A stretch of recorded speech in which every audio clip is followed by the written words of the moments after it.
Breaking news Teenmar మల్లన్నపై హెచ్ఆర్సీకి ఫిర్యాదు చేశారు YouTube ఛానళ్ల ప్రతినిధులు. తీన్మార్ మల్లన్న ఆఫీస్ ముందు ఆత్మహత్య చేసుకున్న సాయి ఈశ్వరాచారి మరణంపై సమగ్ర విచారణ జరిపించాలి అనంటూ విజ్ఞప్తి చేస్తూ ఉన్నారు. ఈశ్వరాచారి మరణాన్ని బీసీ ఉద్యమానికి లింక్ పెట్టాలని చూసిన మల్లన్నను కూడా విచారించాలి అని కోరారు. ఇక మల్లన్న ఆఫీస్ లోపల ఉన్న సీసీ ఫుటేజ్ అంతా కూడా బయట పెట్టాలంటూ ఉన్నారు. జరిగిన ఘటనపై పోలీసులు స్పందించి విచారణ చేపట్టాలి అనంటూ యూట్యూబర్స్ అంతా కూడా నేను తీన్మార్ మల్లన్న చేసిన సహాయం పైన ఒక వీడియో చేసిన.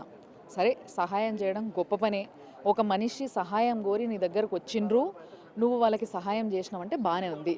కానీ నేను వీడియోలో అడిగింది కూడా ఇదే, ఇప్పుడు మళ్ళా కూడా అడుగుతున్నా నేను. ఏంది అని అంటే, మన పెద్దలు మనకు నేర్పింది ఏంది, నువ్వు సహాయం ఈ చేతం చేస్తే ఈ చెయ్యికి కూడా తెలవద్దు అంటారు. కానీ నువ్వు చేసింది ఏంది, నీకు ఆల్రెడీ ఫాలోవర్స్ ఎక్కువ, ఎవరు పడితే వాళ్ళు చూస్తూనే ఉంటారు నీ వీడియోలు. అట్లాంటప్పుడు ఒక చిన్న సహాయం చేసి, పాపం గతి లేక లవ్ మ్యారేజ్ చేసుకొని అటోళ్ళు ఇటోళ్ళు సపోర్ట్ చేయకపోతే ఆ పిల్ల ముగ్గురు పిల్లలకి తినిపించేటందుకు కూడా ఏం లేక, రెంట్కి ఏం లేక నీ దగ్గరకు వచ్చి అడిగితే నువ్వు చేసే పని ఇది. తీసుకుపోయి ఆ వీడియోని ఇన్స్టాగ్రామ్లో నీ పేజ్లో పెట్టుకో, అన్నిట్లో పెట్టుకొని ప్రతి దాన్ని కూడా నువ్వు వ్యూవర్షిప్ కోసము, పైసల కోసం, వీటి కోసమే నువ్వు వాడుకుంటా అంటే వేరేళ్ళ జీవితాలు ఏం కావాలి? బీసీల పోరాటం చేస్తావు, ఒక పార్టీ పెడతావు. మరి బీసీల పోరాటం, బీసీలకి నువ్వు ఏం చేస్తున్నావు అనేది చూపించుకోవాల్సిన అవసరం ఏంది? నువ్వు జనాల మధ్యలో తిరిగి నువ్వు చేసుకుంటూ పోతే జనాలే నీకు ఓట్లు వేస్తారు, జనాలే నీకు పబ్బం కడతారు. కానీ అదంతా వదిలిపెట్టేసి నేను ఇగో ఇది చేసిన, నీ 20,000కి ఇప్పుడు ఇంత కథ జరగాల, ఇంత ఫ్యామిలీ నాశనం అయిపోవాలా, తర్వాత నువ్వు 15 లక్షలు ఇచ్చి సెటిల్మెంట్ చేసుకున్నావు అది ఇది అనేసి ఏదో అంటున్నారు. దాని సంగతి కూడా బయటికి రావాలి. మరి ఇవన్నీ కాకుండా జస్ట్ ఒక 6 సెకండ్స్ 8 సెకండ్స్ వీడియో బయట పెట్టినావు, ఏమర్థమవుతుంది దాంట్లో?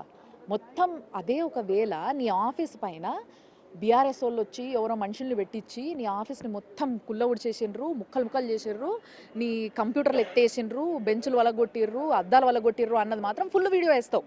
అంటే నీ ఆఫీసు పైన వేరే పార్టీ వాళ్ళు లేకపోతే పలానోళ్ళు కవితక్క చేయించింది నా ఆఫీసు పైన ఈ దాడి అని చెప్పేసి నువ్వు వేసిన రోజు ఎంత పెద్ద వీడియో వేసినావు, ఎన్నిసార్లు రిపీటెడ్గా వేసినావు. కానీ ఈ రోజు ఈ వీడియోని మాత్రం ఎందుకు 6 సెకండ్లు 8 సెకండ్లు వేస్తున్నావు? దానికి సమాధానం చెప్పే ఇది లేదా నీకు?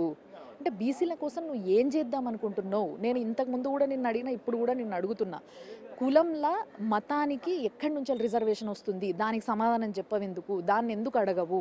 పోరాటం ఎత్తుకున్నోనివి న్యాయంగా ఎత్తుకో, చిత్తశుద్ధితోని చెయ్యి, అందరూ నీ వెనక నడుస్తారు.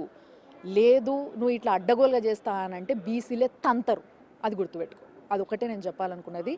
సో దయచేసి ఎవరైతే చూసిండ్రో ప్రతి ఒక్కరు, అంటే నాకైతే నేను పుట్టినప్పటి నుంచి వెళ్ళి నా ఇంట్లో కానీ, అంటే తెలంగాణలో మొగోళ్ళ కాళ్ళు ఆడపిల్లలు ఎక్కడ ముఖ్యంగా నేను చూడలే. భర్త అయితేనో, అత్త అయితేనో, మామ అయితేనో తప్పితే. అదే ఒక అన్న అని ఒక ఆడబిడ్డ వచ్చింది నీ దగ్గరికి, నువ్వు దాంతో కాలు మొక్కించుకుంటావా? కాలు మొక్కించుకునే పద్ధతి ఏడికెళ్ళి వచ్చింది? ఎవరు నేర్పింది నీకు ఆ రీతి? అది దానికి ఆన్సర్ చెప్పవా? ఇట్లాంటివి ఎన్నో విషయాలు ఉన్నాయి నిన్ను అడిగేవి. నేను ఫోన్ చేస్తే కూడా ఎత్తలేదు. నేను ఫోన్ చేసి నేను నీతో మాట్లాడేది ఉంది, నిన్ను అడగాల్సిన ప్రశ్నలు ఉన్నాయి అని చెప్పేసి ఫోన్ చేస్తే ఎత్తలేదు.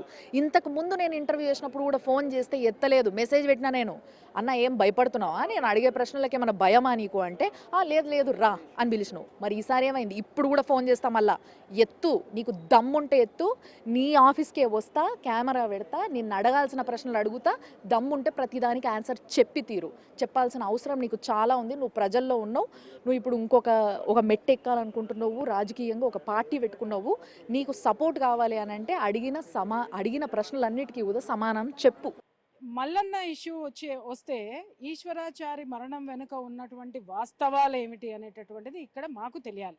బీసీ ఉద్యమం అంటే ఏంటండి? బీసీలను అవేర్నెస్ చేయడం, వాళ్ళ ఎడ్యుకేషన్ మీద, వాళ్ళ రిజర్వేషన్స్ మీద, అలాగే వాళ్ళకి సంబంధించినటువంటి సమస్యల మీద పోరాడటం. అది పక్కన పెట్టి 24 గంటలు జనాన్ని తిడుతూ, మందిని తిడుతూ, అలాగే ఇంకా ఏదో అంటే ఒక రాజకీయ నాయకుడి పాత్ర పోషించాడు. ముందేమో యాంకర్ అయ్యాడు, యాంకర్ తర్వాత జర్నలిస్ట్ అయ్యాడు, జర్నలిస్టు తర్వాత ఒక బీసీ నాయకుడు అయ్యాడు, బీసీ నాయకుడు తర్వాత రాజకీయ నాయకుడు అయ్యాడు. అవి అంటే రంగులు మార్చి ఊసర వెళ్ళిలాగా తయారవుతూ, మీరు తయారవ్వండి, మాకేం అభ్యంతరం లేదు. కానీ ప్రశ్నించినందుకు, మరి నువ్వు ఇతగాడు జర్నలిస్ట్ అని చెప్పేసి అని పేరు పెట్టుకున్నప్పుడు ముఖ్యమంత్రులనే ప్రశ్నించాడు, అలాగే ప్రతిపక్ష నాయకుల్ని ప్రశ్నించాడు, విపరీతంగా పొద్దున్నే లెగిస్తే మార్మోగిపోయేది ఆయన మీడియా హౌస్ మొత్తం కూడాను. మరి అదే ప్రశ్న నువ్వు రాజకీయ నాయకుడు అయినప్పుడు మీడియా వాళ్ళు ప్రశ్నించరా? ప్రశ్నించినందుకు మహిళలని కూడా చూడకుండా మహిళల మీద కూడా కేసు పెట్టించినటువంటి ఉదంతో నేను దీన్ని తీవ్రంగా ఖండిస్తున్నాను. ఎప్పుడైనా సరే రాజకీయ నాయకుడు జవాబుదారీతనంతో ఉండాలి. అలాగే ప్రశ్నలకి ఆన్సర్ ఇచ్చి తీరాలి. ఇవ్వకుండా భయపెట్టి భయభ్రాంతుల్ని చేసేటటువంటి విషయంలోకి వస్తే ఖచ్చితంగా మాట్లాడుతున్నారు కదా మెయిన్ స్ట్రీమ్ మీడియా అని. మెయిన్ స్ట్రీమ్ మీడియా కనుక మల్లన్న విషయంలో కలగజేసుకుంటే నేను నిజంగా చెప్తున్నాను, మల్లన్నకు పుట్టగతులు ఉండవు. రాజకీయ జీవితం ఏదైతే ఉందో అది మొత్తం సమాధి కట్టేస్తారు. ఎందుకు అనంటే అన్నీ ఉన్నాయి లోపల. కాబట్టి రాజకీయ నాయకుడిగా ఎదగాలి అనుకున్నప్పుడు కలుపుకొని పోవాలి. అన్ని వర్గాలతోటి అందరితోటి సామరస్యంగా ఉంటేనే, వాళ్ళ మద్దతు ఉంటేనే మనం ఏ ఉద్యమాన్నైనా సరే మనం సాధిస్తాం. అది మర్చిపోయి నన్నెవ్వడు ప్రశ్నించొద్దు, నేను మొనార్క్ని, లేకపోతే నేను ఇంకొకటి అని మాట్లాడితే ఇక్కడ మీడియాలో ఉన్న ప్రతి ఒక్కళ్ళు కూడా మీడియానే మొనార్క్. అర్థమైందా? ఆ మీడియా జోలికి వస్తే ఏం జరుగుతుందనేది చాలామంది మీ సీనియర్లను అడగండి చెప్తారు. కాబట్టి ఇక్కడ ఆయన చర్యల్ని గర్హిస్తూ, అలాగే ఆ ఈశ్వరాచారి గారి మరణం వెనక ఉన్నటువంటి వాస్తవాలు మాకు కావాలి. ఇదే ఈశ్వరాచారి మరణం వెనుక ఉన్నటువంటి నిజాలే వాస్తవాలు ఏంటనేది బయట పెట్టాలి. సమగ్రమైనటువంటి విచారణ ఇన్వెస్టిగేషన్ జరగాలి. ఆ పోలీస్ రిపోర్ట్ ఏదైతే ఉందో అది ప్రెస్ మీట్ పెట్టి పోలీసులు ఖచ్చితంగా జనాలకి మీడియాకున్న ప్రశ్నలన్నీ జనం మధ్య నుంచి వచ్చేటటువంటి ప్రశ్నలే, అది ప్రజలకు వివరించాల్సినటువంటి అవసరం ఉంది.